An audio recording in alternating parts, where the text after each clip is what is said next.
Visakha railway zone కోసం YCP పోరాటం చేసిందని అంబేద్కర్ జయంతి రోజున దీక్ష కూర్చుంటే 3 రోజుల తర్వాత భగ్నం చేసి కేసు నమోదు చేశారని మాజీ మంత్రి గుడివాడ పేర్కొన్నారు. శనివారం మద్దిలపాలెంలోని వైసీపీ కార్యాలయంలో ఆయన మాట్లాడారు. ఆ డిమాండ్ ని పక్కన పెట్టి అత్యంత విలువైనటువంటి కేకే లైన్ కొత్త వలస కిరండల్ లైన్ ఏదైతే వోల్టేజ్ డివిజన్ లో ఉందో అది ఇప్పుడు ఈ సౌత్ కోస్ట్ రైల్వేలోకి రాదు, వోల్టేజ్ డివిజన్ పరిధిలోకి చెందదు. నూతనంగా ఈస్ట్ కోస్ట్ రైల్వేలో ఏర్పాటు చేసినటువంటి రాయగడ డివిజన్ లోకి కేకే లైన్ ని పెడుతున్నామని చెప్పి కేంద్రం ప్రకటన చేసింది. మరి ఇప్పుడున్నటువంటి ప్రభుత్వం, ఈ చేతగాని ప్రభుత్వం, ఇక్కడ ఉన్నటువంటి చేతగాని ప్రజాప్రతినిధులు, ఇక్కడ ఉన్నటువంటి చేతగాని మంత్రులు ఏం చేస్తూ ఉన్నారు?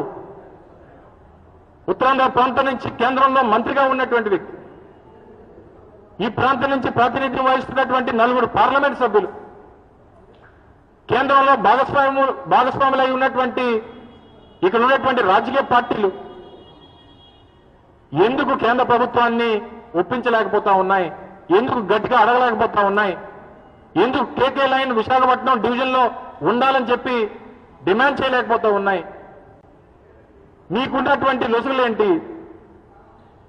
చంద్రబాబు నాయుడు గారికి కావాలంటే మాత్రం అమరావతి మీద బిల్లు పెట్టాలంటే మాత్రం,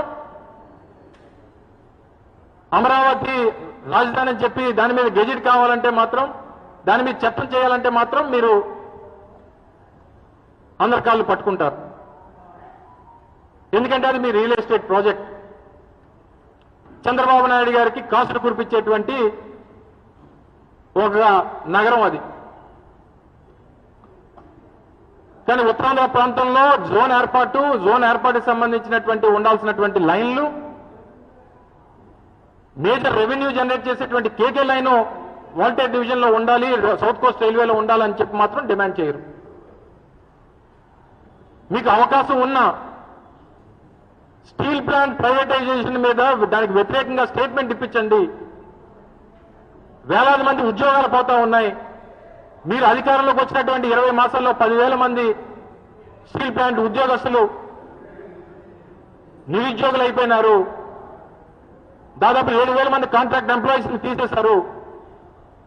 మీరు ప్రకటన చేస్తే తప్ప ఇది నిలబడదు అని చెప్పి కార్మికులు కానీ, ఈ ప్రాంతంలో ఉన్నటువంటి ప్రజలు కానీ, రాజకీయ పార్టీలు కానీ, ప్రజా సంఘాలు కానీ వారు మాట్లాడినా సరే మీరు దాని మీద స్పందించరు.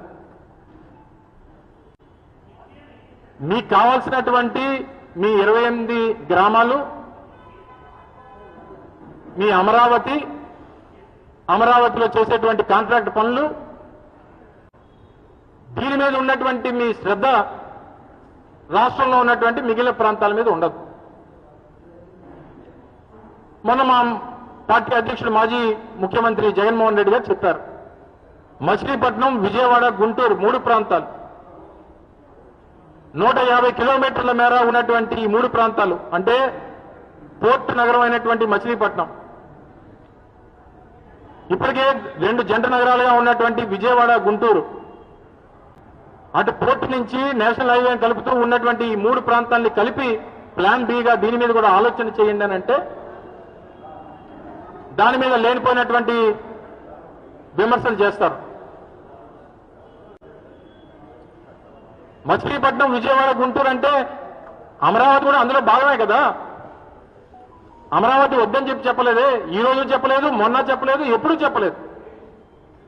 అమరావతి వద్దన్నటువంటి మాట వైఎస్ఆర్ కాంగ్రెస్ పార్టీ ఏ రోజు చెప్పలేదు. మచిలీపట్నం, విజయవాడ, గుంటూరులో అమరావతి కూడా భాగస్వామ్యం కదా అని చెప్పి మేం చెప్తా ఉంటే లేదు మాకు అమరావతే కావాలంటారు. ఎప్పుడైతే దీని మీద పెద్ద ఎత్తున చర్చ మొదలైందో చంద్రబాబు నాయుడు గారు నిన్న మొన్నటి నుంచి ఆయన వర్షన్ మార్చాడు. ఇప్పుడు మళ్ళీ కొత్త కారిడార్లు అంటున్నారు. విశాఖపట్నం కేంద్రంగా వెస్ట్ గోదావరి వరకు ఒక కారిడారు, అమరావతి కేంద్రంగా ప్రకాశం వరకు ఒక కారిడారు, తిరుపతి కేంద్రంగా రాయలసీమ అంతా ఒక కారిడార్ అని చెప్పి కొత్త భాషను చెప్తున్నాడు. మేము చెప్పింది అదే కదా, ఆ రోజు మా విధానమే అది కదా. వైఎస్ఆర్ కాంగ్రెస్ పార్టీ ప్రభుత్వంలో మా విధానమే అది కదా. అన్ని ప్రాంతాలు అభివృద్ధి చెందాలనేటువంటిది కదా మా విధానం.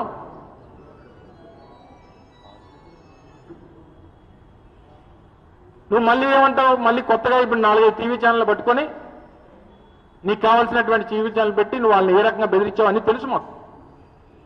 ఇప్పుడు కొత్తగా గ్రోత్ కారిడార్స్ అని చెప్పి కొత్త కొత్త మ్యాప్లు గీసి ప్రజల మీద రుద్దేటువంటి కార్యక్రమం చేస్తున్నాడు ఈ మధ్య. నేను అడుగుతా ఉన్నా, ఈ మధ్యకాలంలో దాదాపు 50,000 కోట్ల రూపాయల కాంట్రాక్టులు పిలిచారు మీరు అమరావతిలో. 50,000 కోట్ల రూపాయల కాంట్రాక్టులు పిలిచారు అమరావతిలో. కోర్ క్యాపిటల్ ఏదైతే మీరు అంటున్నటువంటి అమరావతి, మీరు అంటున్నటువంటి ఆ 26-28 గ్రామాలు ఏవైతే ఉన్నాయో అక్కడ తప్ప ఈ డబ్బులు ఇంకెక్కడ ఖర్చు పెడుతున్నారు చెప్పండి? మచిలీపట్నం నుంచి మేము ఆ రోజు మా ప్రభుత్వంలో జగన్మోహన్ రెడ్డి గారి నాయకత్వంలో 5,500 కోట్ల రూపాయలు పెట్టి మచిలీపట్నం పోర్టు నిర్మాణం మొదలుపెట్టాం. దాదాపు 40-50% పనులు పూర్తి చేశాం. కనీసం మచిలీపట్నం పోర్ట్ నుంచి విజయవాడకి ఒక ఎక్స్ప్రెస్ వేని, ఒక రోడ్ని నిర్మించాలని చెప్పి ఒక ఆలోచన పడిందా మీకు? దానికి కనీసం 1,000 కోట్లు 2,000 కోట్ల రూపాయలు ఖర్చు పెట్టాలని చెప్పి ఆలోచన చేస్తారా మీరు? లేదా ఆ రోజు మా హయాంలో భోగాపురంలో ఇంటర్నేషనల్ ఎయిర్పోర్ట్ నిర్మాణం చేయాలని చెప్పి ఆ రోజు పూనుకొని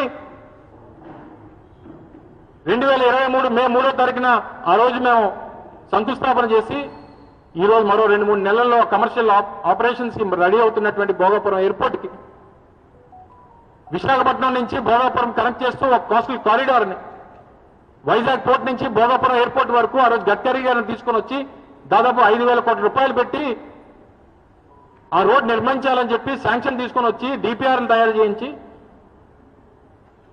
అన్ని చేస్తే దాన్ని Thank you for watching CTV News. For more updates, do subscribe and like, comment.